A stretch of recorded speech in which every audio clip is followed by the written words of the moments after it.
শিশুর কাজে মনোযোগ নেই, কাজে বসালে কাজ করতে চায় না, ধৈর্য রাখতে পারে না, বারবার উঠে চলে যায়।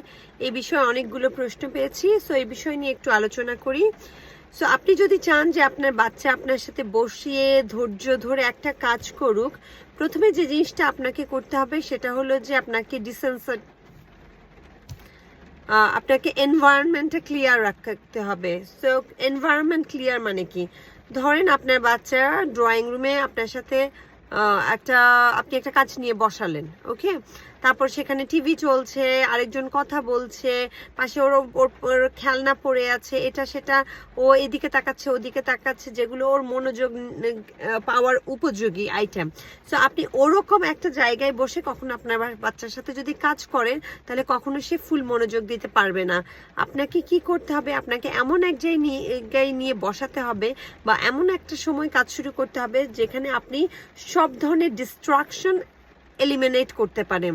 সো বাচ্চা কোনো শব্দ ছাড়া কাম একটা পরিবেশে বসবে আপনার সাথে 1-to-1 কাজ করার জন্য। তখন আপনি দেখবেন যে বাচ্চার অ্যাটেনশন স্প্যান বেড়েছে, ওকে? বাচ্চার মনোযোগ দেওয়ার ক্ষমতা বেড়েছে। সো ফার্স্ট যেটা আমি বললাম যে ক্লিন দ্য এনভায়রনমেন্ট থাকতে হবে বাচ্চার মনোযোগের উপযোগী। আপনি বাচ্চাকে কাজ দিতে গিয়ে নিজে ফোন টিপছেন, 101 বার উঠে যাচ্ছেন, আরেকদিকে শব্দ হচ্ছে বা এইসব কিছু থাকলে বাচ্চা মনোযোগ দিতে পারবে না। সো ধরেন আপনার বাচ্চা অ্যাট দ্য বিগিনিং কোনো কাজেই মনোযোগ দিতে পারে না, এখন আপনি কিভাবে মনোযোগ দিবেন? ঠিক আছে, আমার একটা ভিডিও আছে বাচ্চাকে কিভাবে টেবিলে বসাবেন, সেখানে আমি বলেছি। বাট সেটা হলো যে আপনি প্রথমে তার সবচেয়ে পছন্দের একটা খেলা নেবেন, যেটা নিয়ে সে খেলতে পছন্দ করে, এবং সেটা নিয়ে এঙ্গেজড ওয়েতে খেলবেন, মানে ও খেলবে আপনিও খেলবেন। বাচ্চার মনোযোগ বাড়াতে যে কাজটা করবেন সেই কাজটায় আপনার অনেক বেশি এঙ্গেজমেন্ট থাকতে হবে। আমি বলবো 60-40। ধরেন বাচ্চা 60% করলে আপনাকে 40% এঙ্গেজমেন্ট থাকতে হবে। ধরেন আপনারা দুজন মিলে একটা পাজল করতে বসেছেন, সে যদি 3 পিস করে আপনি চতুর্থ পিসটা করবেন, তাহলে বাচ্চার মনোযোগ দেওয়ার অ্যাবিলিটি বাড়বে। ওই কাজটা করতে তার যতটুকু সময় দেওয়ার ছিল তার চেয়ে সে অনেক বেশি সময় দিবে আপনার এঙ্গেজমেন্টের কারণে।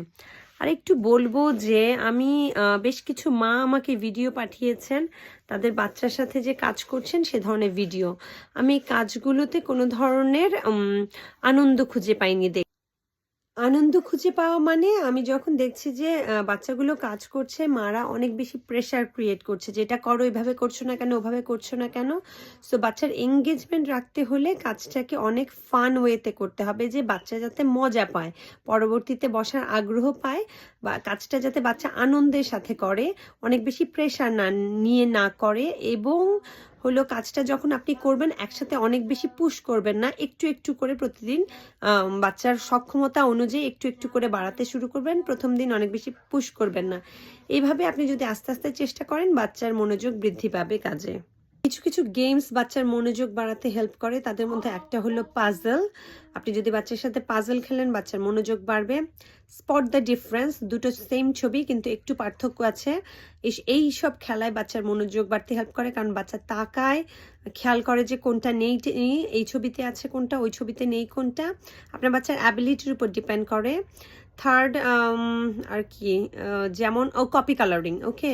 মানে একটা ছবি আপনি কপি করা আছে, সেম ছবিটা আপনি বাচ্চাকে কালার করতে দিলেন, তো বাচ্চা খেয়াল করে যে ওই ছবিতে কোন কালার আছে, এই ছবিতে কোন কালার আছে। এই ধরনের কপি করা কাজগুলোতে বাচ্চার মনোযোগ বাড়ে।